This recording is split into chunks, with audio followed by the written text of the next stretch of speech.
Big left cross from Ancajas. Down goes, not slowing Jerwin. This is not going to go much longer, Taking the knee is Soto, and that will do it. A 50. We know the big pine puncher from the Philippines, Jerwin Ancajas, a former 115-pound world champion. He hasn't fought since losing his title to Fernando Martinez, lost back-to-back upset defeats. Martinez will be back later this evening against Ancajas' teammate and training partner, Jade Bornea. We'll have more on that coming up. But here's Ancajas. I don't know if you want to call it Luke staying busy. He's moving up 2 weight divisions. That's only 7 pounds at this point, but we know how big a gap that can be there in the smaller weight classes. And his opponent is Colombia's Wilner Soto, who brings a 22-12 record into this one. Look, you've seen Jerwin Ancajas many times, the southpaw, promoted by Manny Pacquiao. He's got, speed and explosion that we come to expect from Filipino fighters. Never a bad time watching this guy put on the gloves and get after it. No, I mean, and for many, many reasons, not least of which is activity. He is constantly moving, constantly jabbing, constantly working. So far here, he's taking his time a little bit, but I think obviously as the rounds continue, we're going to see him really begin to pour it on. It's his first fight in 8 months since the consecutive defeats to Fernando Martinez. Those were 8 months apart from each other in 2022.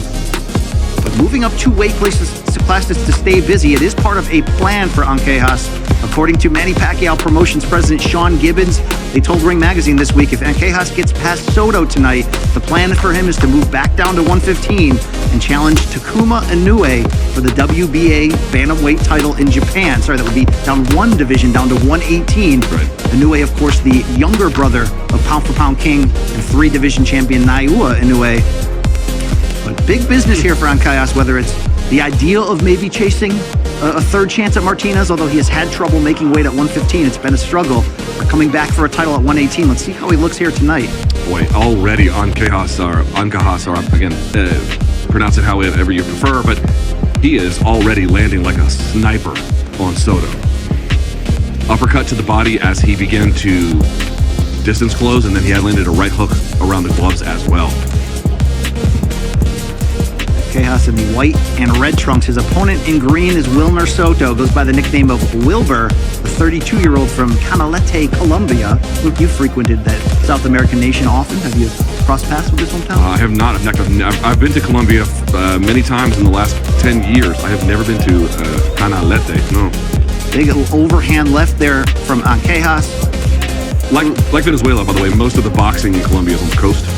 Sure. So I'm guessing this is probably somewhere relatively close to that. Big body shot from Ancajas there. Looked like Soto felt that one. Final seconds of round 1. It's a check-in to see where he's at. We enter round 2 here for Ancajas. Title hopes in his future at 118.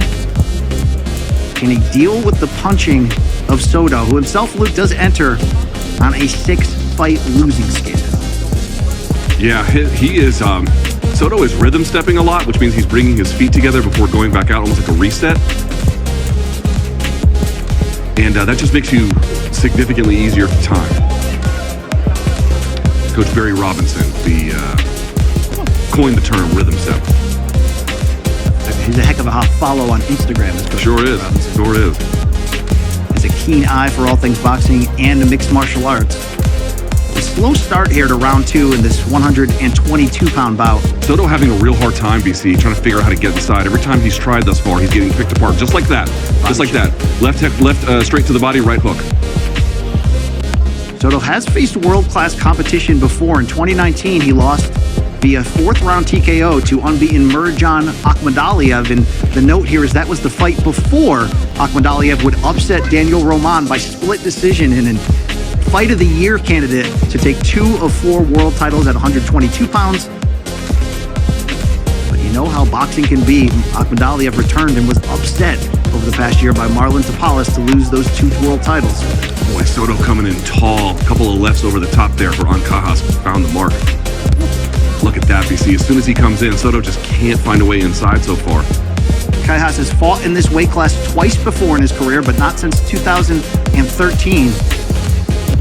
You know what's interesting, BC? You have orthodox versus southpaw here, and you don't see what they call fencing, which is when both fighters are trying to establish lead hand dominance. Ancajas not really playing the game, Soto not really playing that game. And I would imagine that for Soto, if you're having trouble getting in, that could be a better way to at least disrupt rhythm or begin to set your own. Despite moving up to weight division, Ancajas looks like the bigger fighter in this. He does. Good point. Certainly the bigger puncher so far early on, targeting the body throughout. Well, he is roasting the ribs of Soto. Yeah, it looks to me, BC, you're right. Soto looks, thus far, not merely technically outmatched, he looks physically outmatched here a little bit as well. Soto 12 knockouts in 22 victories, but you see 12 defeats, well traveled. Looking for his first victory since 2019. This has been all Ancajas. Round 3 of a scheduled 8. Ancajas in the southpaw stance. Missing with a big left hand, but a pair of right hooks on the inside. As Soto continues to find himself cornered.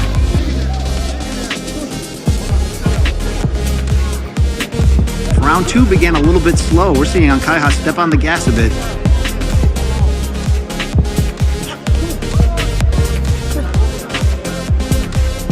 Good job here by Ancajas, forcing Soto, what he wants anyway, into his power side. He's trying to circle out here, but he's having a hard time.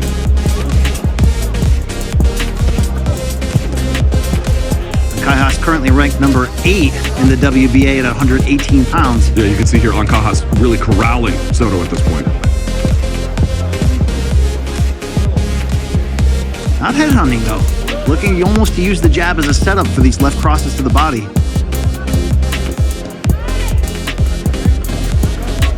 Oof. They're both trading hooks there, which can get dangerous, but Ancajas so far in cruise control here.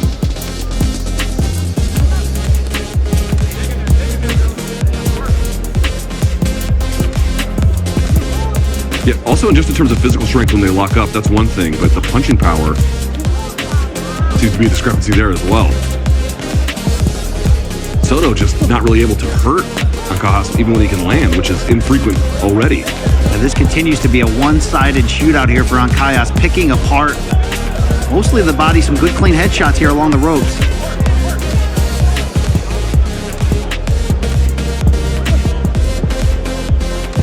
Can't underestimate the impact of what the great Manny Pacquiao's career has had on so many now new generations of young Filipino fighters. How many of them are southpaws with that same exciting style? It's certainly no surprise, but it goes to show as Pacquiao has extended his reach. Still, would you call Pacquiao semi-retired, right? You've seen him do a few exhibitions, but focusing more on promoting now after coming up to be in the presidential election in the Philippines? Yeah, I think he's definitely, like, in terms of fighting big name opponents, he's clearly retired. Clearly is a strong word in boxing, if recent history is any indication. But fair enough. But Pacquiao, of course, was scheduled to face Errol Spence in a big pay-per-view fight. He took on last-minute replacement Yordenis Ugas. Suffered a 12-round defeat. And, of course, was heading into election season for the former senator. But 3 rounds complete here in the ring between Ancajas, Dante Cruz, Luke Thomas. There it is. Round 4.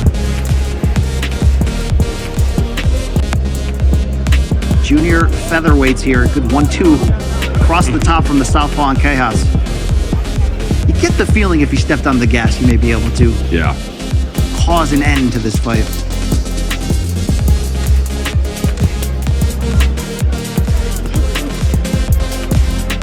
But Ancajas certainly world-class. Victories at 115 pounds over the likes of McJoe Arroyo, Jamie Conlon, Israel Gonzalez. Great job in using the first set of punches to close the distance and then landing an absolute bruiser to the body by Ancajas. I love this angle. I love the overhead angle when you have southpaw versus orthodox. It really gives you a sense of position, footwork. Constant battle for outside foot placement. Or inside. People always think in these positions you always want outside. You don't necessarily. When you have the inside foot position, it's actually closer for you for that shoulder to jab. But to your point, he threw the power punch off the backhand, which means in that situation, he does want the outside. The big bolo shot to the body and uppercut from deep there. But still plenty of patience here for Ancajas, despite the clear advantage in skills over Soto. Looking to find that perfect shot that might bring an early end here midway through round 4. Yeah, I gotta say, through the first 4 rounds, it's pretty clear Ancajas not looking for the finish at all.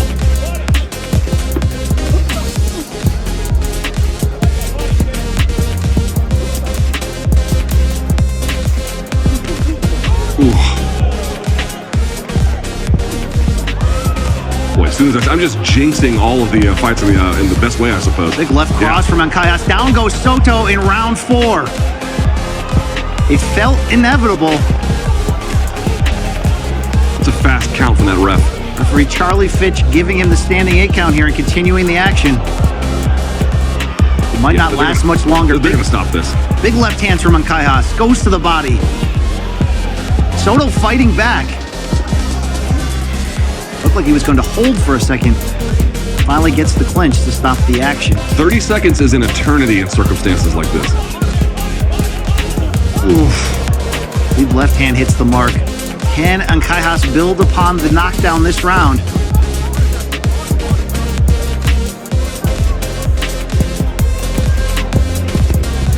Maybe left Soto off the hook here a little bit in the final. I think Ancajas has basically realized he can get the finish whenever he wants, so he's just not exactly rushing in. It will. I think he's surmised it will basically just materialize on it. Round 5 underway.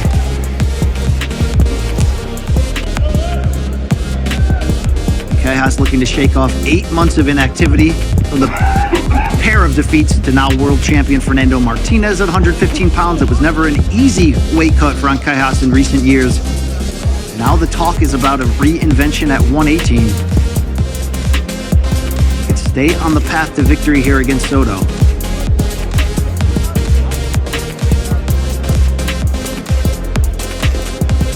Yeah, the way Soto moves, he moves very rhythmically, and so it just makes it a little bit easy to time, man. Soto has been active. Just 3 months ago, he lost a 6th round unanimous decision to Jonathan Rodriguez.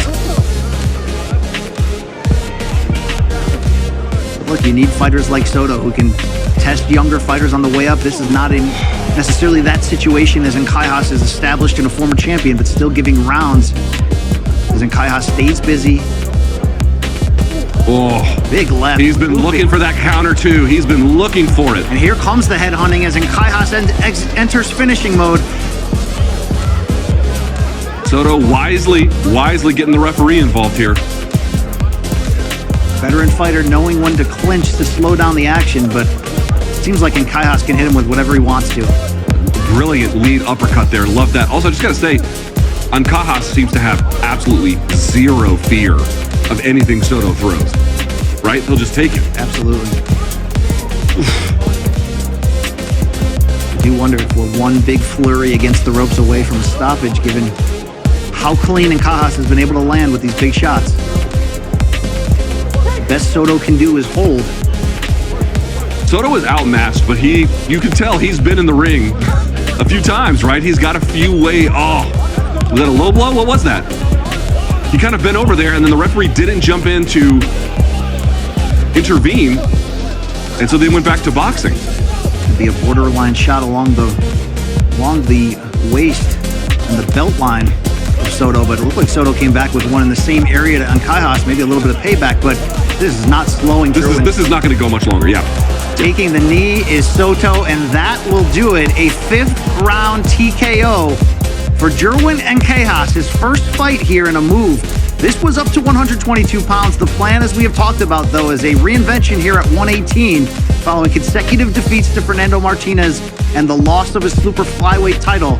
Luke, hard to fully gauge where he's at, but we already know where he's at, world class, and he showed nothing short of that tonight. Yeah, listen, this doesn't exactly tell you what the upper bound limit of Ancajas is, but it does sort of show you that he was able to, he was clearly